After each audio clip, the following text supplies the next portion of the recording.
So here we go. We got the, in case you haven't seen it, we got the new 500-gallon reverse flow. We got it lit up this morning with some maple wood. Been running about 225 to 250. And we've got a 16-pound choice beef brisket sitting here in the pit. I started out last night by trimming the brisket down, trimming the fat cap down to about a 1/4 inch and removing the thin pieces that may burn. I did a light rub of salt, pepper, garlic, onion, paprika, and a little bit of cumin with some apple cider vinegar. And then we threw it in the pit this morning, and we're starting to cook. So stay with us here and we'll throw together the rest of the video and go through the rest of the cooking process. All right, everyone. So right now we're about 6 hours into this cook on this brisket in the new 500-gallon smoker. And this is kind of a hybrid video today. It's meant to be educational about the brisket cook, as well as we've had a lot of people following this pit build from day one on some different forums and even on YouTube here. So it's kind of a hybrid video to look at both how the pit cooks as well as how do we cook brisket. So again, we're about 6 hours into this cook. As you can see, we're burning a pretty healthy fire. It is a little windy here today, so I have found out that I need to burn a little bit bigger fire, a little bit bigger coal bed to keep my pit temp up.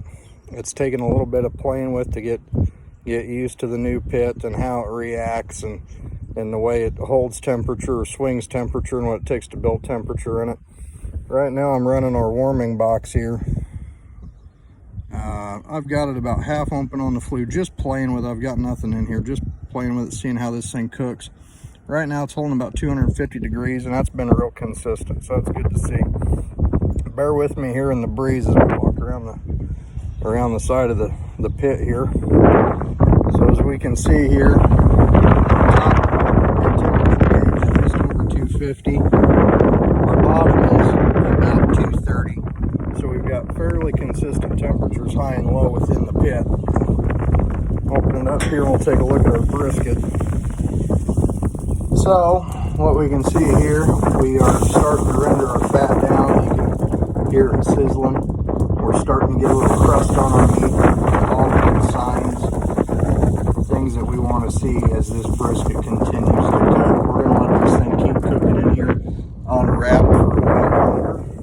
Try to solidify that bark on it a little bit better before we do anything.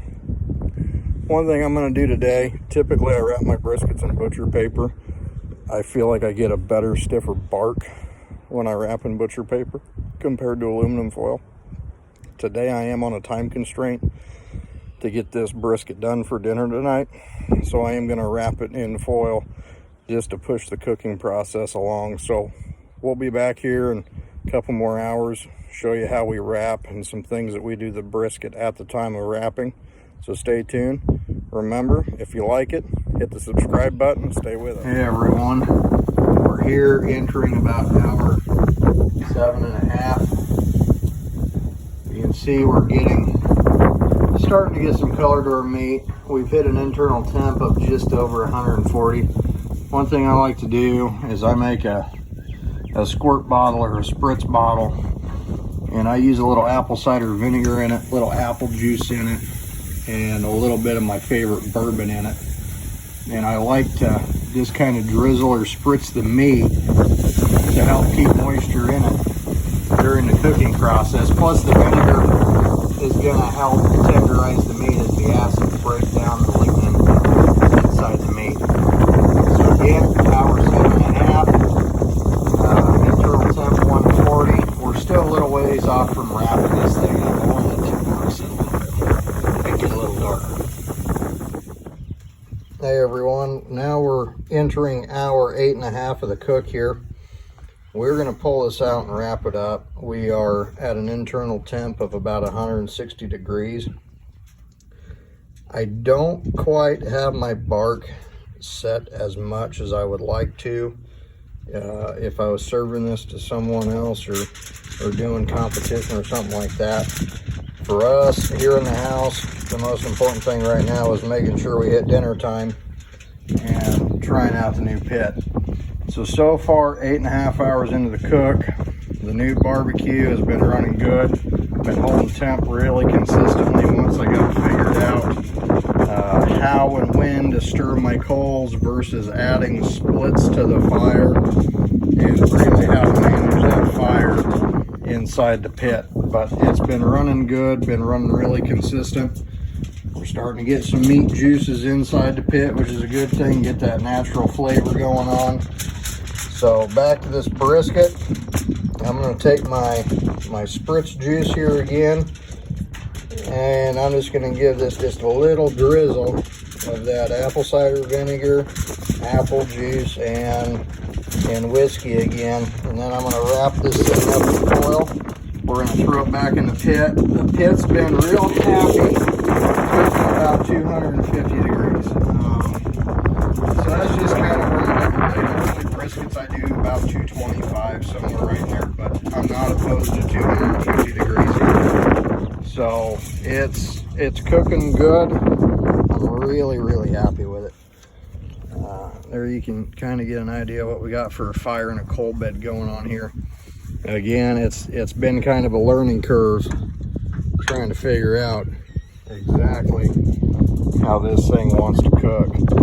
So stay tuned here. Again, hit the subscribe button below, hit the like button, drop us a comment, and we'll bring you all back here to finish out. All right, everyone, we are coming to the end of the cook here.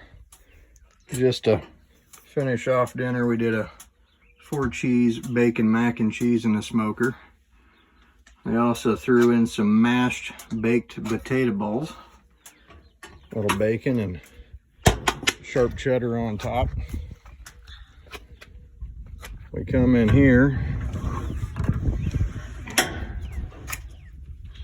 and right there sits the prized possession, the brisket. Looking good, got a decent bark on it, good color. You got good smell in the pit, good flavor in the pit. Overall, just kind of a recap here on the new pit. We did about a 14-hour cook on a 16-pound brisket here.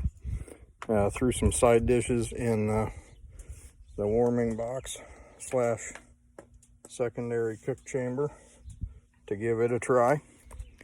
Performed very good. The pit overall, once we got used to it, the thing holds temp really well. Very easy to control the temperature of the pit. This morning I had some snafus. I was not running a big enough coal bed or a big enough fire in it to really do what I needed it to do. But after about the first hour and a half playing with it, figuring out where it wanted to burn, everything turned out really good. So thanks for watching. Hit the subscribe button, and we'll see you again.